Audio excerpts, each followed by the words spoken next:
காரோங்கு பொழிப்பேரூத்தல புராணம் பலபதிகம் கவினச் செய்து பேரோங்கு கச்சியப்ப முனிவரதம் திருவடிகள் பேணி வாழ்வா கச்சியப்ப முனிவரதம்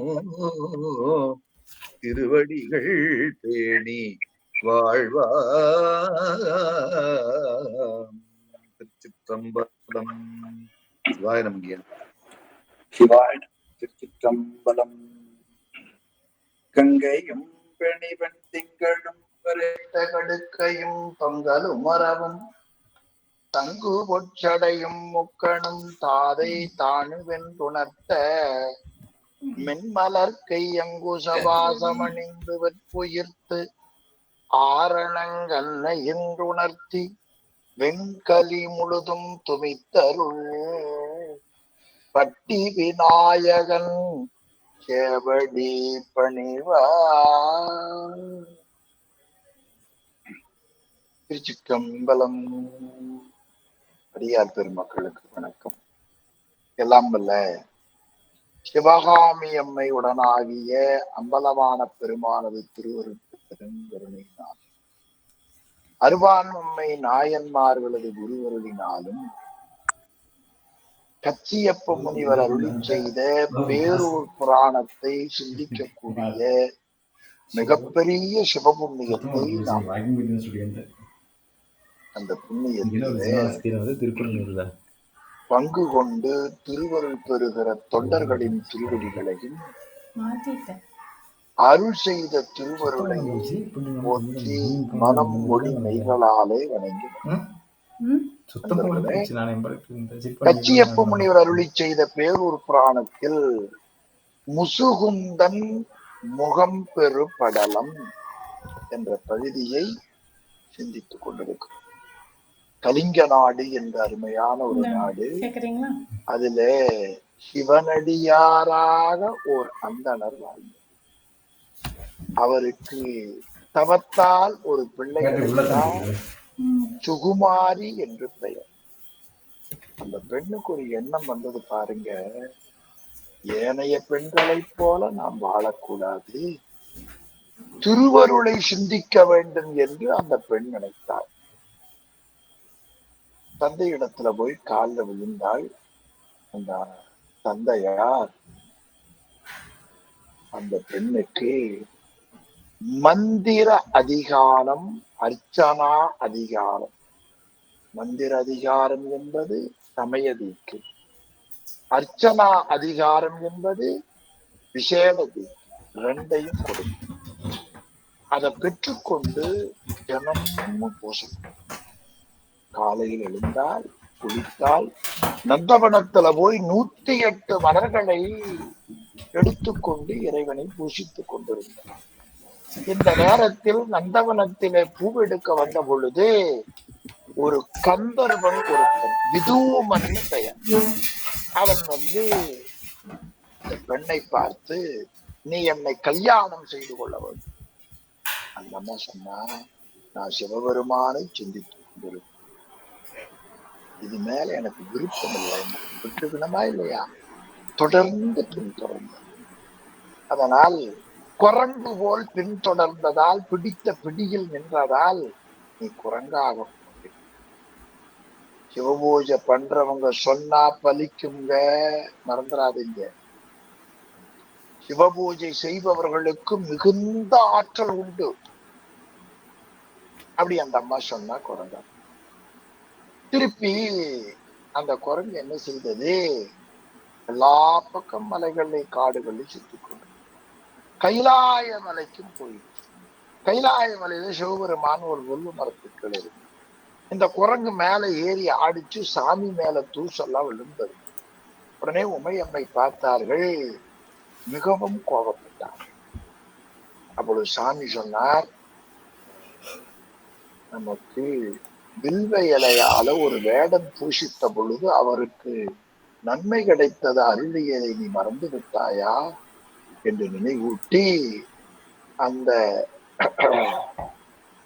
குரங்குக்கு அதாவது விதூமனுக்கு அந்த சாபம் முடிகிற பொழுது மீண்டும் குரங்கு முகம் இருக்கட்டும்னு உமையம்மை சாபம் கொடுக்கும்.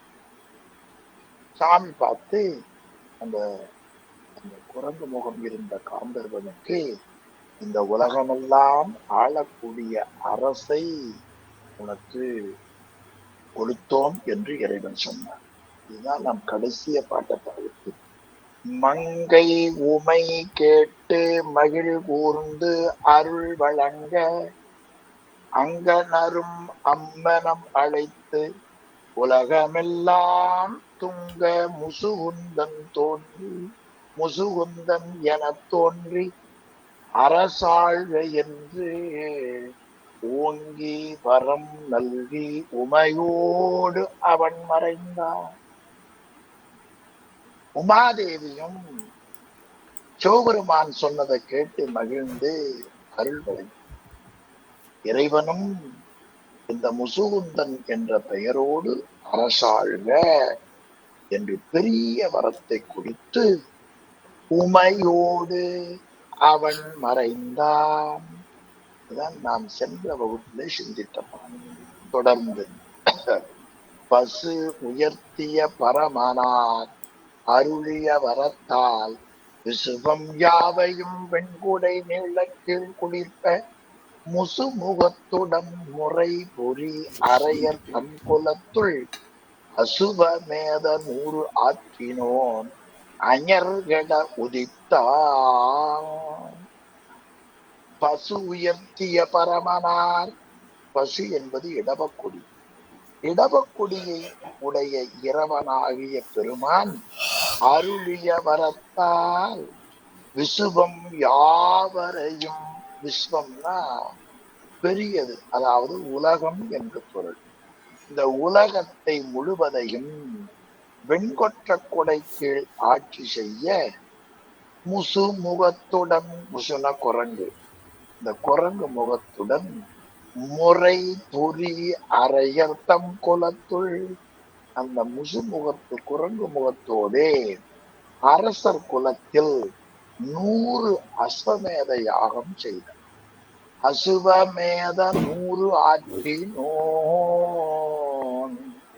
அஞர்கட உதித்தான்.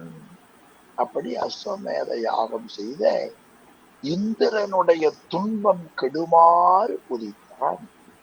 இப்படியாக அந்த முசுகுந்தன் ஆட்சி செய்கின்ற ஒரு நிலையை பார்க்கிறோம். அடுத்த பாட்டு. வளர்ந்து பல்வகை கலைகளும் மறைகளும் மற்றும் அளந்து மல்கிய 50 சுற்றமும் குழுவும் தளர்ந்திடாத பல் உறுப்புமே வர தளி கலியை பிளந்து நீதியின் முசுகுந்தன் பேருலகு ஆண்டான். நல்ல முறையில வளர்ந்தான்.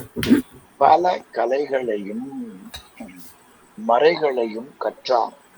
50 குழுவும் சுற்றமும் புரிய அரசு. 50 குழு என்று அரசாட்சி செய்பவர்களுக்கு துணையாக இருப்பவர்கள். அவர் யார் யாருன்னு கேட்டா, அமைச்சர், புரோகிதர், சேனாதிபதி, தூதுவர், சாரணர். இப்படி அந்த 50 குழுவும் அவனுக்கு உதவியாக இருக்க வேண்டும். திருக்குறள்ல கூட திருவள்ளுவ பெருமான் படை, குடி, ஊழ், அமைச்சு, நட்பு, அரண் 6 உடையான் அரசருள் ஏறுல. அரசருக்குள்ள எல்லாத்தையும் உடையவன். அரசருக்கு தலைவன் யாருன்னா, நல்ல படை, நல்ல குடி, ஊழ், அமைச்சு, நட்பு, அரண். இந்த 6 அங்கங்கள், இது நல்ல அரசனுக்கு இருக்கிற 6 அங்கங்கள் என்று கூறுவதை நாம் பார்க்கிறோம். இப்படி 50 சுற்றமும் குழுவும் மற்ற உறுப்புகளும் தளர்ந்திடாத பல் உறுப்புமே வரத்தளி. இப்படி அரசு புரிவதற்குரிய என்னென்ன துணைகள் உண்டோ அவையெல்லாம் குறையாமல் துணை செய்ய அவர்களை எல்லாம் தழுவிக் கொண்ட கலியை நீக்கி கலியை பிளந்து, கலின துன்பம் அர்த்தம். கற்றாங்கு எரியோம்பி கலியை வாராமே. ஞானசம்பந்த பெருமான் உலகத்தில் துன்பம் வாராதிருக்கும் பொருட்டு தில்லைவாழ் அந்தணர்கள் வேள்வி செய்தார்கள் என்று தேவாரத்துல பாடு. அப்பூதியடிகள் புராணத்துல கலி மெலிய அழலோம்பும் அப்பூதி, உலகத்தில் துன்பம் நீங்கும் பொருட்டு அப்பூதியடிகள் வேள்வி செய்தார் என்று சேக்கிழார் காட்டுகிறார். இந்த ரெண்டுல என்ன வேறுபாடுன்னு கேட்டீங்கன்னா, கலியை வாராமே வேள்வி செய்தார்கள்னு ஞானசம்பந்தர் காட்டுகிறார். கலி மெலிய அப்பூதி சொன்னார், வேள்வி செய்தார் இருக்கு. அப்ப இந்த ரெண்டு பாடல்ல என்ன கருத்து என்று கேட்டால், வந்த துன்பம் உலகத்தை தாக்காமல் இருக்கும் பொருட்டு வேள்வி வழிபாடு செய்யலாம். இனிமேல் துன்பம் மாறாதிருக்கும் பொருட்டு வேள்வி வழிபாடு செய்யலாம். இந்த ரெண்டையும் தேவார தொடராலும் பெரிய புராணத்தாலும் அறிய கிடக்கிறது. எனவே கலி என்பது துன்பம். ஆம், பல்லுறுப்பும் வரத்தழி கலியை பிளந்து, கலியை பிளந்து என்று சொன்னால் கலியை நீக்கி என்று பொருள். நீதியின் உரிய நீதி முறைப்படி முசுகுந்தன் பேருலகு ஆண்டான், இந்த உலகம் முழுவதையும் ஆட்சி புரிந்தான் என்று இந்த பாடல்ல அவனுடைய கலை, அவனுக்கு இருக்கிற துணை, அவன் ஆட்சி செய்த நிலை, எவ்வளவை ஆண்டான் என்கிற குறிப்பை எல்லாம் 27வது பாடலிலே கச்சியப்ப முனிவர் காட்டு. 28வது பாடல், ஆளும் நாள்களில் அகித உட்டிரம் எனும் அவுணன் நீளும் ஆண்மையில் நெடு விசும்பு அமரரை உழக்கி தோளின் ஆற்றலால் பலாரியை புறங்கண்டு துறக்க மூளும் ஆசிடை முழுகுறத்தாட்படுத்து இருந்தான். இப்படி முசுகுந்தன் இந்த பேருலகை அரசாட்சி செய்யக்கூடிய நாளிலே அகித உட்டிரன், அகித உட்டிரன் என்ற கூடிய ஒரு அரக்கன் தன்னுடைய வரத்தின் வலிமையாலும் தோளின் வலிமையாலும் தேவருலகத்திலே இருக்கிற வானவர்கள் ஆகிய தேவர்களை துன்பப்படுத்தினான். அமரரை உழக்கி துன்பத்துல சிரமப்படுத்தி இருக்கிறான். தோளின் ஆற்றலா, தன்னுடைய தோல் வலிமையா பலாரியை புறங்கண்டு, பலாரி என்பது இந்திரனுக்கு பெயர். அது வலன் என்று ஒரு அரக்கன் இருந்திருக்கிறான். அந்த வலனை இந்திரன் வென்றதால் அவனுக்கு பலாரி என்று கந்தர் அனுபூதியில பலாரி தலாரி என்ற சொல்லாட்சியை அருணகிரிநாதர் கையாண்டிருப்பதை தொண்டர்களுக்கு நான் நினைவூட்டுகின்றேன். உரையாசிரியரும் காட்டியிருக்கிறார். எனவே பலாரி, பலாரி என்பது இந்திரன். அந்த இந்திரனை அகித உட்டிரன் புறங்கண்டு துறக்க இந்திரனை வென்றுவிட்டான். மூளும் ஆசிடை முழுகுறத்தாட்படுத்து, அப்படி இந்திரனை வென்றதால் தேவ உலகம் துன்பப்படும்படி அரக்கனாகிய அந்த உட்டிரன் தன் ஆட்சிக்கு கீழ் கொண்டு வந்தான். முசுகுந்தன் ஆளுகிற காலத்தில அகித உருட்டிரனால், அடுத்த பாட்டு, அரசிழந்த வச்சிரத்தோன் துகிலி கைக்குலம் ஆட்டையர் துறக்க நாடொழிந்து விகிர்தனுக்கு ஒரு மாமனாம் விலங்கலின் ஒரு சார் நெகிழ் உளத்தினன் மறைந்து வாழ் நீர்மயன். அகித உருட்டிரன் என்ற அரக்கன் இந்திரனை வென்றான். இந்திரன் இந்திர பதவியை இழந்தான். இந்திர பதவியை இறந்த இந்திரன் வச்சிரத்தோன் இந்திரன் துகிலி கைக்குலம் ஆட்டையர் துறக்க நல்ல அளவிய கொடி கூட்டங்கள் அசைகின்ற சிறப்பை உடைய வானுலகத்தை விட்டு நீங்கி துறக்க நாடொழிந்து விகிர்தனுக்கு மாமனாம். விகிர்தன் சிவபெருமானுக்கு ஒரு பெயர், வேறுபாடு உடையவன். விகிர்தா வெஞ்சமா கூடல் விகிர்தா அடியேனையும் வேண்டுவதே என்று ஒரு பதிகத்தின் மகுடமாக சுந்தரமூர்த்தி சுவாமிகள் பாடுகிறார். அதாவது வெஞ்சமா கூடல் இருக்கிற சுவாமிக்கு பெயர் விகிர்தேஸ்வரர். விகிர்தன் சிவபெருமான். விகிர்தனுக்கு ஒரு மாமனான், இறைவனுக்கு மாமனாராயிருப்பவர் இமயமலையில் இருக்கிற பர்வதராஜன். அந்த மாமனாம் விலங்கலின், விலங்கல் மலைக்கு ஒரு பெயர் விலங்கல். வரை விலங்கல் புற்று இதெல்லாம் மலையை குறிப்பது.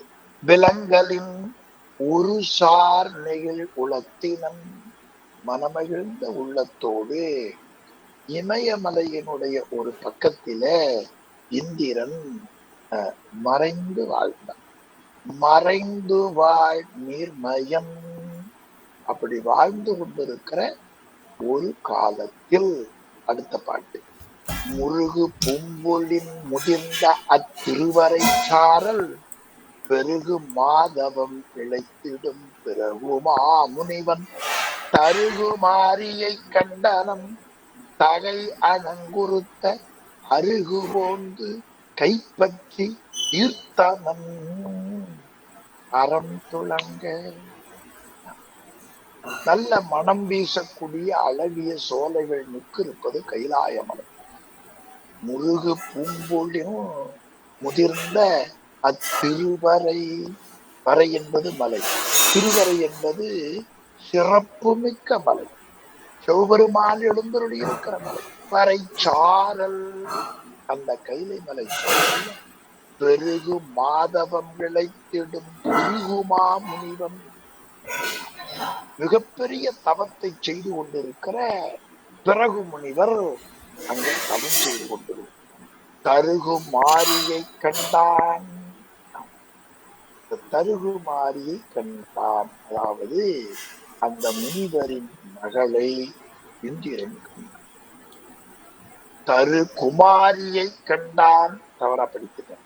பிருகுமா முனிவன் தவம் செய்து கொண்டிருந்தான்.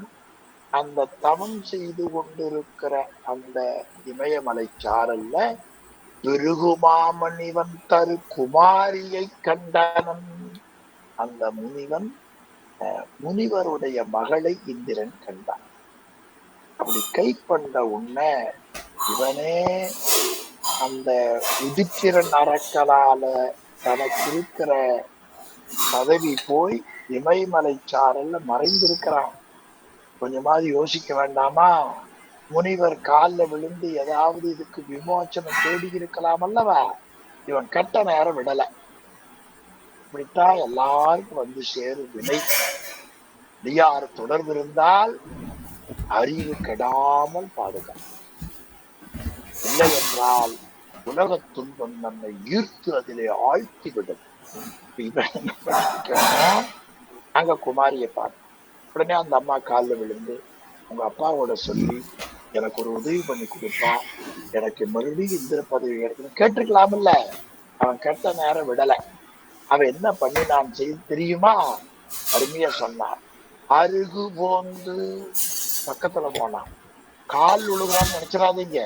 கைப்பற்றி ஈர்த்தனம், அந்த கையை பற்றி இழுத்தான். ஏதோ அப்பன் மகள், குருநாதருடைய மகள் என்ற முறைமையில இழுத்திருந்தா பரவாயில்லை. அவன் என்ன செய்தான்? அறம் துளங்க, அறம் வெளுத்துமாறு இழுத்து. ரொம்ப அருமையா நமக்கு இந்த பகுதி அருமையாக எப்படியெல்லாம் நமக்கு கெட்ட நேரம் வரும் என்பதை எல்லாம் பார்த்துட்டே இருக்க, எச்சரிக்கையா இருக்கணும். நம்ம மனம் கெடாம இருக்கணும்னா திருமுறை பாராயணம், சிவபூஜை, இந்த வழிபாட்டை தொடர்ந்து செய்யணுங்க. சந்தியா வந்தனம் விடவே கூடாது இல்லையா? இப்ப சுகுமாரி பூவெடுத்துட்டு போய் அப்பா கூட சொல்லி மந்திர அதிகாரம், அர்ச்சனா அதிகாரம் பெற்று பூஜை பண்ணினான். அழகான காந்தர்வன் விதூமன் வந்து கைய பிடிச்சான். நம்ம என்ன சொல்லியிருக்கலாம், சரி வா 2 பேரும் கல்யாணம் என்று கொஞ்ச நாள் இருக்குன்னு சொல்லியிருக்கலாம் இல்லையா?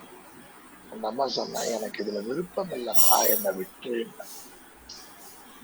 விருப்பம் இல்லைன்னு என்ன அர்த்தம்? இந்த பொய்யான இன்பத்துல நான் கிளந்து அலைகெடுக்கப்படுவதற்கு என் மனம் ஒப்பவில்லை. நான் மெய்ப்பொருளை நோக்கி என் தந்தையாரிடத்திலே சிவபூஜை பெற்றிருக்கிறேன். அப்பாவிடத்துல சிவபூஜை வாங்கிறது எல்லாருக்கும் கிடைக்காது. அதுவாவே குருநாதர் வந்து அப்பாதான். ஆனாலும் கூட மகள் முறைமையில பிறந்து அப்பாவிடத்துல வாங்குவது சில பேருக்கு தான். அது மாதிரிதான் நம்முடைய குருநாதர் ஒளியரசையா அவர்கள் தன் தந்தையாரிடத்திலே சிவபூஜை பெற்றுக் கொள்ளுகிற ஒரு வாய்ப்பு கிடைத்தது. இது மாதிரி சில பேர் இருக்கிறார்கள். எனவே அந்த அம்மா அப்படி சொன்னாங்க. உடனே அவனுக்கு அந்த கெட்டகாம். இப்ப இந்திரனுக்கு என்ன புத்தி வந்திருக்கணும்? சுகுமாரி மாதிரி ஒரு புத்தி வந்திருக்கணும்ல. அல்ல, கைப்பற்றி ஈர்த்தனம் அறம் துளங்க வேத மெய்ப்பொருள் தெள்ளிய விழுத்தவன் அறிந்து மாதர் தங்களை வன்மையில் பற்றுதல் அறக்கர் நீதி. ரொம்ப அருமையா சொன்னார். நீ ஒரு மாதர் அவங்களுடைய உள்ள அவையில்லாம செய்யக்கூடும். வேத மெய்ப்பொருள் தெள்ளிய விழுத்தவன், வேதங்களினுடைய மெய்ப்பொருளை தெரிந்த சிறந்த தவத்தை உடைய. இந்த தவத்துக்கு முன்னால ஒரு அடை போட்டா பாருங்க, விழுத்தவம். அது அருமையா திருக்குறள்ல போனீங்கன்னா எது பெரிய தவம்னாங்க, வேண்டாமை என்ன விழுச்செல்வம் என்று காட்டுவோம். உலகத்துல எது பெரிய செல்வம், சிறந்த செல்வம்? வேண்டாமை என்ன விழுச்செல்வம். வி என்று போட்டால் சிறப்பு என்று பொருள். நாயகர், விநாயகர் சிறந்த நாயகர் தலைவர், விநாயகர் சிறந்த தலைவர். பூதி திருநீரு, நீரு. விபூதி ஞானத்தை தரக்கூடிய நீர். துணை விழுத்துணை, அபிராமியந்தன் விழுத்துணையே என்று அபிராமிப்பட்டர் சுவாமியை சொல்லுவதை பார்க்கிறோம். அது மாதிரி நமக்கு சிறந்த துணையார் சிவபெருமான் ஒருவர்தான்.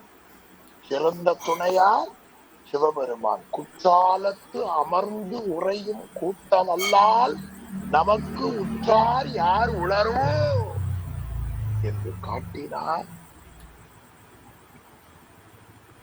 இன்னொரு இடத்துல சுந்தரமூர்த்தி சுவாமி சொல்றார், பெருமானே எனக்கு துணை நீ அல்லது யார்? உங்களை தவிர இந்த பாவியை கடைத்தேற்றுவதற்கு யார்? எனவே அந்த வி என்பது சிறந்த என்ற பொருளை குறிப்பது. பல முறை சிந்தித்திருக்கிறோம், சிறிய நினைவூட்டினேன். விழுத்தவன் சிறந்த தவத்தை புரிந்தான். எதை தெளிந்தவன்? வேத மெய்ப்பொருள். வேதத்திலே சொல்லக்கூடிய உண்மை பொருளை நன்கு உணர்ந்தவன். இப்ப வேதத்துல பொய்ப்பொருள் இருக்கான்னு கேட்காதீங்க. வேதத்துல 4 பிரிவுகள் உண்டு. அதெல்லாம் ஞாபகம் வச்சுக்கணும். 4 பிரிவுகள் என்னென்ன இருக்குன்னு கேட்டீங்கன்னா, சரியை பாதம், கிரியை பாதம், யோக பாதம், ஞான பாதம். இந்த சரியை கிரியை யோகம் அந்த நெறிப்படுத்தல் எல்லாம் ஞானத்தை தலைப்படுவதற்கு நெறிப்படுத்துவதே. ஞானம் வரணும்னா இதை கடைபிடிக்க வேண்டும். அப்போ என்ன அர்த்தம்? வேத மெய்ப்பொருள் என்றால் ஞானவாதத்தை தெளிந்தவர் என்று உரைபல்லவர். ஞானபாதம் அப்படியே சிவஞான சித்தியார்ல ஒரு பாடல் இப்பதான் நம்ம படிச்சுட்டு இருக்கிறோம். போன வகுப்பு கொஞ்சம் தொட்டோம். புறச்சமய நெறி நின்று அகச்சமயம் புக்கு ஸ்மிருதி வழி உழன்று புகழும் ஆச்சிரம அறத்துறைகள் அவை அடைந்து அருங்கலைகள் தெரிந்து சிறப்புடைய புராணங்கள் உணர்ந்து வேதத்தின் சிரம் மிக தெளிந்து சென்றால் சைவ திறத்தடை. அந்த வேதத்தின் சிரம் மிக தெளிந்தவர் இந்த முனிவர். அழகான பகுதி. வேதமை பொருளை தெரிந்து, அது எப்படி தெரிந்த தெள்ளிய விழுத்தவன், தெள்ளுதல்னா தெளிந்தவன் அறிந்து, விழுத்தவன் அறிந்து, இது அவனுக்கு தெரிஞ்சு போச்சு. தன்னுடைய மகளை இந்திரன் என்ன பண்ணா இப்படி எழுத்தார். மாதர் தங்களை வன்மையில் பற்றுதல் அறக்கர் நீதி. ஒரு பெண்ணை வலிதா பிடித்து இழுத்தல் மானுடன் செயல் அல்ல. ஆனா நீ யாரு? மானுடனும் இல்லைங்க, அவ இந்திரன். இன்னும் சொல்ல போனா தேவர். தேவராக்கிரம் மனுஷனே செய்யக்கூடாது. சரி போகட்டும், தேவர் செய்யக்கூடாது, போகட்டும், தேவர்களின் தலைவனாய் இருக்கிறாய் அல்லவா, அதை யோசிச்சு பாருங்க. எனவே இது இந்திரன் குணம் அல்ல, தேவர் குணம் அல்ல, மனித குணம் அல்ல, அரக்கருடைய நீதி தான். என்ன அழகா சொல்றாரு பாருங்க. அரக்கர் நீதி அன்னது நிகழ்த்தலின். நீ என்ன செய்த? அரக்கனுடைய நீதியை நீ செய்தாய். உங்களுக்கு புரிஞ்சு போயிருக்கோம்.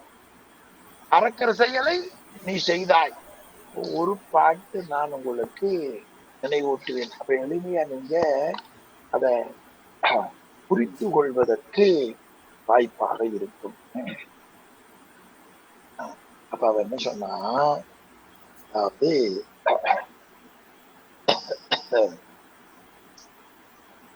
சுகுமாரிய பின்தொடர்ந்து போனான் விதுமன். அப்படி விதுமன் பின்தொடர்ந்து போனதை காட்டுகிறார். 17வது பாட்டு காமிக்க வேண்டாம், பாடலை படிக்கிறேன்.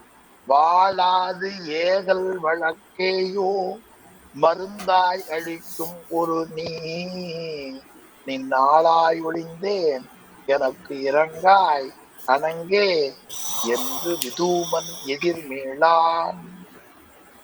மீட்டும் இறந்தானை வெய்து விழித்து சுகுமாரி காளாய் கவி போல் பிடிவிடாய் கவியே குரங்கு போல என்னை பின்தொடர்ந்து வருகிறாயே, அதனால நீ குரங்காதாயின. இப்ப இந்திரன் கூட்ட வாங்க. இந்திரன் என்ன செய்தான்? மாதர் தங்களை வன்மையில் பற்றுதல் அரக்கர் நீதி அன்னது நிகழ்த்தலின். நீ இந்த அரக்க நீதியை கை கொண்டாய், அதனால் அரக்கன் ஆகுதி. ஞாபகம் வச்சுக்கணும். யாருமே தவறான சாபத்தை வென்று. அவர் யாரு? வேத மெய்ப்பொருளை தெள்ளிய வெளுத்தவள். அவர் என்ன அழகா சொல்றாரு பாருங்க. நம்ம ஒரு மாதரை வலிமையா பிடிப்பது அரக்க நீதி ஆயிடுச்சே, எனவே நீ அரக்கணும். அரக்கன் ஆகுதி என்று ஓதி விட்டானம் என்று வாயில சொல்லிவிட்டார். அவர் என்ன செய்தவர்? விழுத்தவத்தை செய்தவர். சொன்னா என்ன ஆகும்? தவம் என்பது என்ன தெரியுமா? சிவத்தை நோக்கி செய்வதுதான் தவம். உங்களுக்கு தெரியும். எனவே அவன் ஓதிவிட்டனன். என்னன்னு சொன்னான்? அரக்கன் ஆகுதி என்று ஓதிவிட்டனன். ஏன் அரக்கன் ஆக வேண்டும் என்று ஓதினான்? மாதர் தங்களை வன்மையில் பற்றுதல் அரக்கர் நீதி அன்னது நிகழ்த்தலின் அரக்கன் ஆகுதி என்று ஓதிவிட்டனன். அவள் சொல்ல இழிவு உண்மை. போனவன் யாரு? புத்தி கட்டு போனவன் யாரு? இந்திரன். அவன் பரவாயில்லைங்க, அவன் இந்த புராணத்தை சிந்திக்கிற புண்ணியத்தை கடவுள் கொடுத்திருக்கிறான். அன்பர்கோன் அரக்கனாய் உழன்றான். முதல்லயே ஒரு சாபம். அந்த உதித்திரனுக்கு பயந்து கைலாய மலையில தங்கி இருந்தான். இங்க ஏதாவது அதுக்கு மேல்றக்க வழி தேடாம பிருகு முனிவருடைய மகளை பிடித்து அதனால அரக்கனாகி விட்டான். இவன் எப்படி உழன்றான்? அரக்கனாய் உழன்றான். முசுகுந்த சக்கரவர்த்தி இந்திரன் கூட்ட வந்துட்டோம். இந்திரன் என்ன ஆகிவிட்டார்? அரக்கனாய் விட்டார். அரசு இழந்தனும் அரக்கனாய் உழந்தனன் வலாரி. அடுத்த பாட்டுங்க 32. விரசு தீவினை விளைந்தவார் என விம்பி இந்திரனுடைய ஆட்சி இழந்து அரக்கனாய் பிரிந்து அரசு இழந்தனன் அரக்கனாய் உழந்தனன் வலாரி. வலாரினா யாரு? இந்திரன். சரி. விரசு தீவினை விளைந்தவார் என விம்மி ஐயோ இப்படி தீய பயனை உடையவரை உண்டானது என்ன வியப்பு என்று அப்பொழுது அவன் என்ன செய்தான்? பரசு பொன்னோடு தேவரும் பராகத்து இழிந்து முரசு கண்படா முசுகுந்தன் பேரவை அடுத்தார். தீய வியப்பயனை உடையவனை உண்டானது என்ன வியப்பு என்று புகழப்பெறக்கூடிய தேவகுரு. இந்த தேவகுருவாகிய வியாழனுடன் மற்ற தேவர்கள் எல்லாம் பின்னுலகை விட்டு பரசு பொன்னோடு தேவரும் பாரகத்து இழிந்து, பராகம் தப்பா படிச்சுட்டேன், பாரகத்து இழிந்து, பார் என்பது மண்ணுலகம் என்று பெயர். பார் என்பது மண்ணுலகம். பார்வேந்தே என்னை பார்வேந்தே. திருவிளையாடல் புறம் உங்களுக்கு தெரியும். திருவிளையாடல்ல நாகே சொல்லுவாங்கல்ல, பார்வேந்தே என்னை பார்வேந்த. பார்ன மண்ணுலகம். பாரகத்து இழிந்து முரசு கண்படா முகுந்தன் பேரவை அடத்தா. முரசுகள் முழக்கம் நீங்காத முசுகுந்த சக்கரவர்த்தியினுடைய பேரவை, பெரிய அவை. இந்த பேரவைன்னு சொன்னா என்ன பாட்டு ஞாபகம் வரணும்? புனிதர் பேரவை. முதல் பாட்டு உலகலாம், இரண்டாவது பாட்டு ஊனடைந்த உடம்பின் பிறவியே, மூணாவது பாட்டு எடுக்கும் மாக்கள், நாலாவது பாட்டு தான் மன்றுள் ஆடும் புனித பேரவை. அடியார் திருக்கூட்டத்து சேக்கலார் சொல்லுகிற பொழுது பெரும் பேரவைன்னு காட்டல, புனிதர் பேரவை. அதை அடைந்தா புனிதத்துவத்தை அடைந்து விடுவோம். சரி, இப்ப எங்க போனா முசுகுந்தன் பேரவை. முசுகுந்தனுடைய பேரவையில என்ன? முரசு கண்படா. கண்படுதல்னா தூங்குதல். ஒரு நாளும் முரசு ஒலிக்காமல்லையா? அந்த முரசு ஓயாம வெற்றியை முரண்டு கொண்டே இருந்தன. அந்த முரசு வீர முரசு, நியாய முரசு, தியாக முரசு என்று மும்முரசு என்று உரையாசிரியர் காட்டுகிறார். இந்த முரசிலேயே 3 இருக்கான். ஒண்ணு வீர முரசு, இன்னொன்று நியாய முரசு, இன்னொன்று தியாக முரசு. இப்படி இந்த 3 முழங்குகிற அவை முசுகுந்தனுடைய அவை. அங்க போறார்கள். பிறகு ஆசி கூறினர் முகமனும் இயம்பினர் அவுணர். வாழ்த்துக்கள் கூறி முகமன் ஒருத்தரும் வந்தது வணக்கம். ஆசி கூறினர் முகமனும் இயம்பினர் அவுணர் பாசி போன்று நின்று உடலில் பாணி வச்சிரத்தோன் பூசி நித்ததும் அரக்கனாய் உழன்றதும் குழைந்து பேசி வானகம் காயன பெரிதும் இறந்தனராய். அரக்கர்கள் எல்லோரும் அவுணர்தான் அரக்கர் தொடர்ந்து வந்து பாசி போல் துன்புறுத்தினார்கள். ரொம்ப நல்ல தொடர். பாசி மூடிட்டா ஒண்ணும் தெரியாது. துன்புறுத்தினார்கள். உடற்கல்னா துன்புறுத்துதல். பாணி வச்சிரத்தோன் வச்சிராயத்தை கையிலே கொண்டிருக்கிற இந்திரன் பூசி வெக்கப்பட்டு நீத்ததும் நாணப்பட்டு நீந்தினான். பிறகு அங்க போய் கொஞ்சம் முன்ன பின்ன இருந்ததால என்னன்னா அரக்கனாய் உழன்றதும் அங்க போய் சுவாமி அரக்கனா உழந்து பேசி வானகம் காவன இவை எல்லாவற்றையும் விவரமா சொன்னாங்க. அதனால் முசுகுந்த சக்கரவர்த்தியே நீங்கள் வானுலகத்தை வந்து காத்தருளுங்கள். எப்படி வருது பாருங்க, சிவபெருமானுடைய ஆணை இல்லையா? வானகம் காண காத்தருள்க. அதனால இறைவன் தான் நம்மை காப்பாற்றுவன். இவர்கள் கேட்கணும். வானகம் காவன பெரிதும் இறந்தனரால் ரொம்ப இறக்கப்பட்டு கேட்டுக்கொண்டார்கள். தேவர்களும் இந்த தேவர்களும் தலைவனாக இருக்கக்கூடியவர்களும்.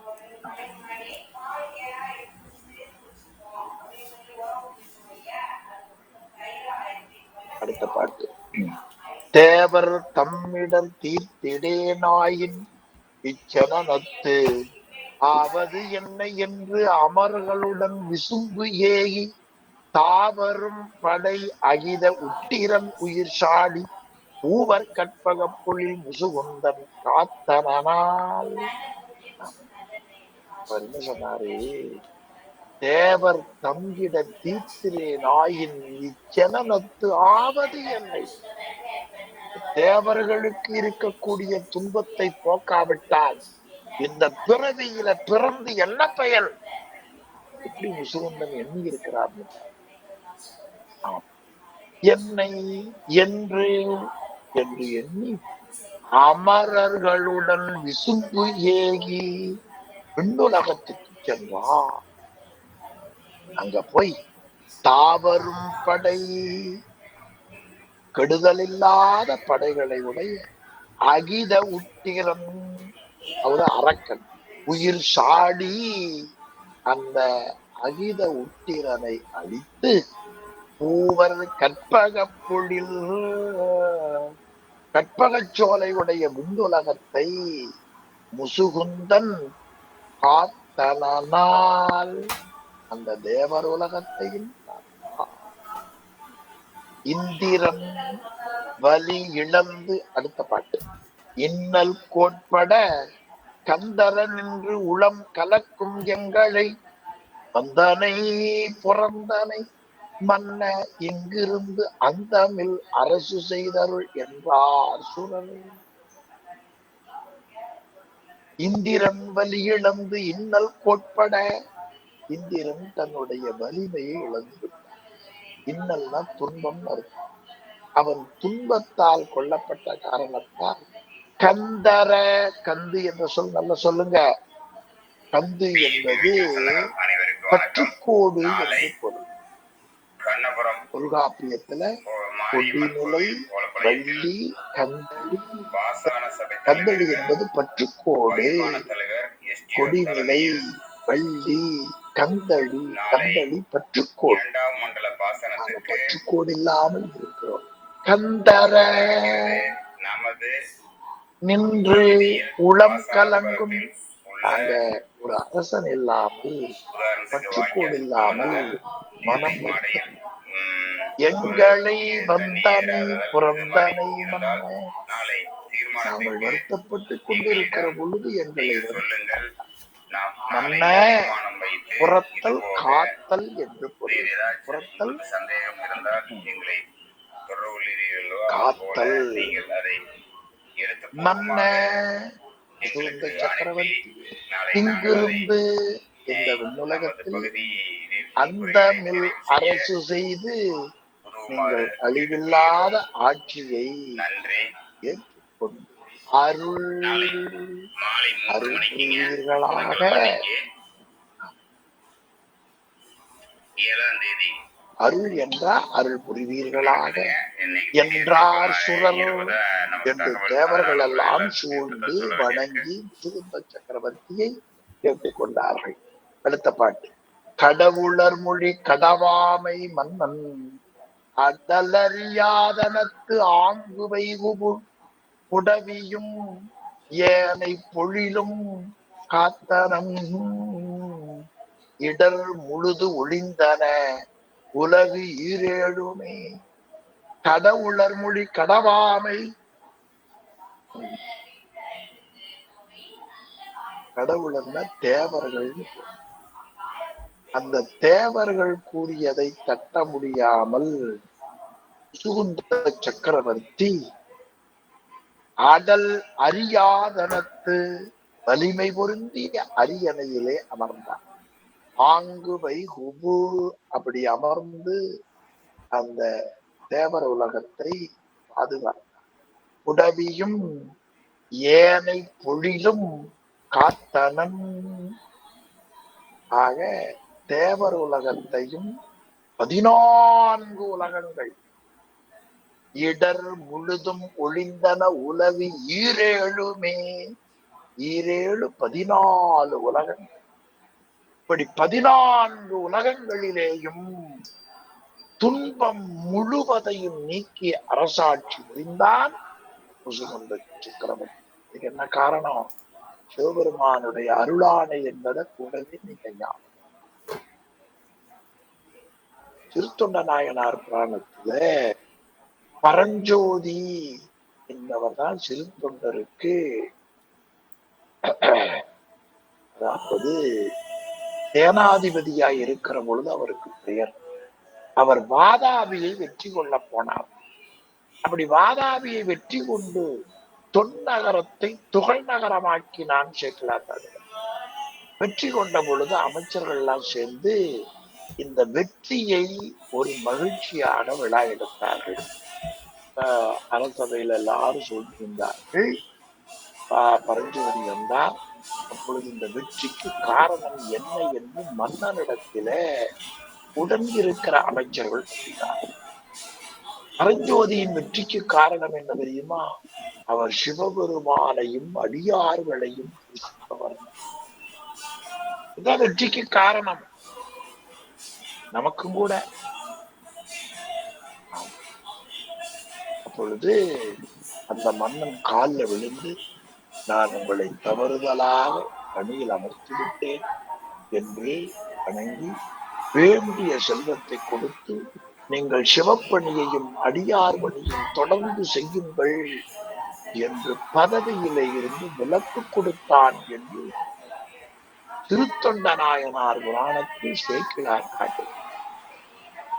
சிவபூஜைக்கு இருக்கிற அந்த ஆற்றல், அதன் காரணமா என்ன செய்தால், ஈரேழு உலகும் இடர் முழுதும் பொழிந்தன. ஒரு துன்பமில்லாம அரசாட்சி வைத்தார். இன்னனம் அரசு செய்து இருக்கும் காலத்து மன்னவன் ஒரு தினம் மாக சூழ்தர பொன்னனை மீமிசை பொலிய வையினான் என்னரும் அவரவர் பணி இயற்றினர். இப்படி முசுகுந்தன் 14 உலகமும் துன்பமில்லாமல் அரசாட்சி செய்திருக்கிற காலத்தில் மன்னவன் முசுகுந்த சக்கரவர்த்தி ஒரு தினம் ஒரு நாள் மாகர் சூழ்ந்தர, மாகர்ன தேவர்கள், தேவர்கள் எல்லாம் சூழ்ந்தது. பொன்னனை மீனிசை பொலிய வைகினான். நல்ல அழகு பொருந்திய ஒரு ஆசனம், பொன்ன ஆசனம். அந்த ஆசனத்தில விழுந்தருள் வீற்றிருந்த என்னரும் அவரவர் பணி இயற்றினர். எல்லாரும் அவரவர்களுடைய கடமைகளை செய்வார்கள். அடுத்த பாட்டு. நாடக மகளிர்கள் நடிக்க உக்கணர் பாடகத்தளிரடி பாவைமார்களும் ஆடக சிலம்பணி அரம்பை நோக்கினாள். பீடக மன்னவன் பதனம் பெற்றியே. நல்ல நாட்டிய மகளிர் நடனம் செய்ய தொடங்கினார். நாடக மகளிர்கள் நடிக்க புக்கனர் நடனம் செய்ய தொடங்கினார்.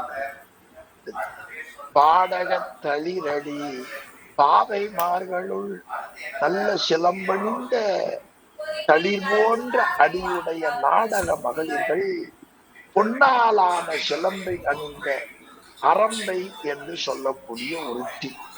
பாடக தளிரடி பாவைமார்களுள் ஆடகம் பொன் சிலம்பணிந்த ஒரு பெண். அந்த ஆடக மாதல்ல அந்த அம்மாவுக்கு பேர் என்ன? அரம்பை என்று பெயர். அந்த அரம்பை நோக்கினள். அரியணையிலே இருந்த மன்னனுடைய முகத்தை பார்த்தார். பீடக மன்னவன் வதன பெற்றியே.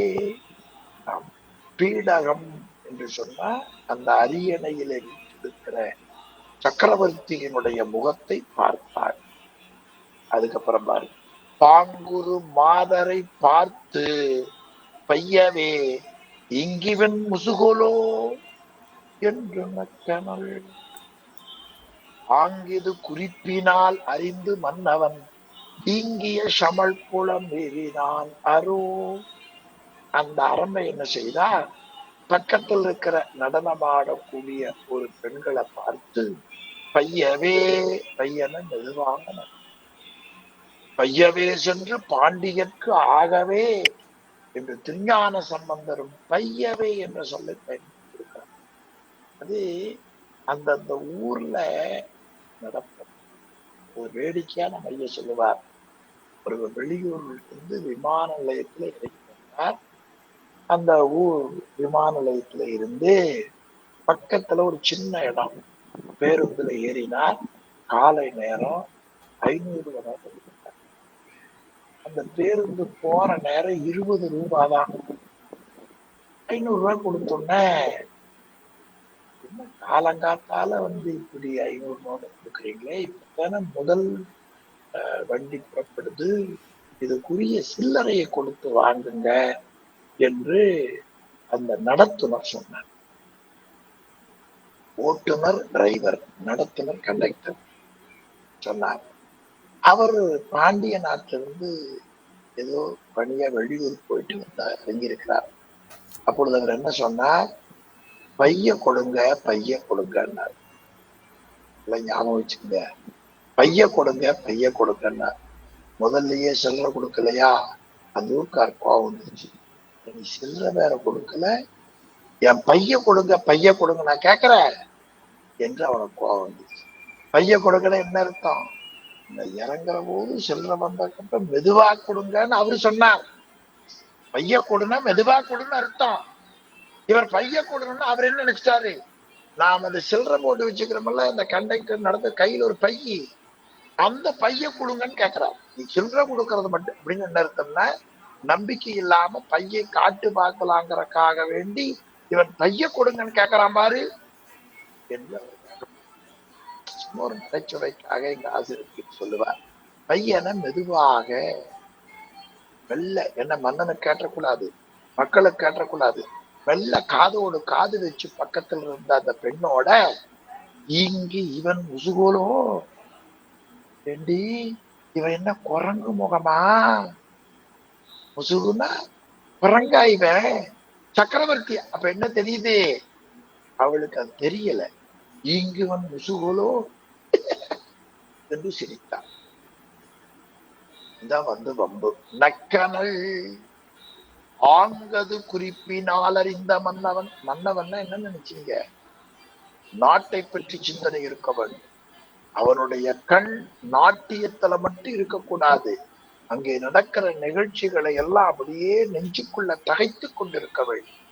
ஒரு சின்ன மூலையில ஒரு தவறு நடந்தாலும் கூட அதை கண்டுபிடிக்கக்கூடிய நல்லறிவை பெற்றிருக்க வேண்டும். அதனால் முசுகுந்தன் தெரிஞ்சிட்டான். குறிப்பினால் அறிந்து மன்னவன் வீங்கிய சமல் புலமேவினன் அரோ. சமல் புல நாணம், நம்மள குரங்கு முகம் சொல்லிட்டாங்க என்றே வருத்தம் வந்துருச்சு. பாருங்க, நமக்கு கூட அப்படி யாராவது ஒருத்தர் திட்டிட்டா வருத்தம் தான் இல்லையா? சென்னை சிவகுமாரை பார்த்து நீங்க ரொம்ப அழகா 16 வயசுனா கொஞ்சம் மகிழ்ச்சி தான். ஆனா என்ன பார்த்து யாராவது ஒருத்தர் நீங்க வயசாயிட்டீங்கன்னா வருத்தம் கொஞ்சம் வரத்தானே செய்யுது. அடே, அதுவும் நல்ல விளையாடுற நாட்டியம் ஆடுற புள்ள வேற இந்த மாதிரி சொல்லிட்டான். ரொம்ப வருத்தப்பட்டான். என்ன ஆச்சுன்னு பாருங்க. வள்ளலாய் வீரனாய் வாய்மையாளனாய் தெள்ளிய நூலனாய் செல்வச் செம்மலாய் ஒள்ளிய பல்குணம் உடையன் முசுகுந்த சக்கரவர்த்தியினிடத்துல எல்லாம் இருக்கிறது. வள்ளலாய் கொடையில மிக சிறந்தவன். வீரனாய் அவனுடைய வீரம் அரக்கன ஒன்றது முதலாய் 7 14 உலகத்திலேயும் ஆட்சி. வாய்மையாளனாய் உண்மைத்தன்மை உடையவனாய் தெள்ளிய நூலனாய் நல்ல நூல்களை தெளிந்து பெற்றிருந்தான். செல்வச் செம்மலாய் செல்வத்துக்கு சிறப்புடைய தலைவனாக வாழக்கூடியவன் தான். மேலும் ஒள்ளிய உள்ளுന്ന ஒள்ளியன சிறந்த அர்த்தம். உன் புதல்வா ஒள்ளிய பல குணம் உடையனாயினும் சிறந்த குணம் பலவற்றை உடம்பவனானாலும் கூட எள்ளிய நகையினால் அந்த பொண்ணு சிரித்து சிரித்து தெரிந்த உடனே இறைமை நீத்தனம். இனி இந்த இடத்துல அரசாட்சி பண்ணக்கூடாது, விண்ணுலக அரசாட்சியை துறந்தார் என்று காட்டுகிறார். எந்த அளவில் இந்த வகுப்பை நிறைவு செய்தார். திருச்சிற்றம்பலம். பெரியார் பெருமக்கள் அனைவருக்கும் என்னுடைய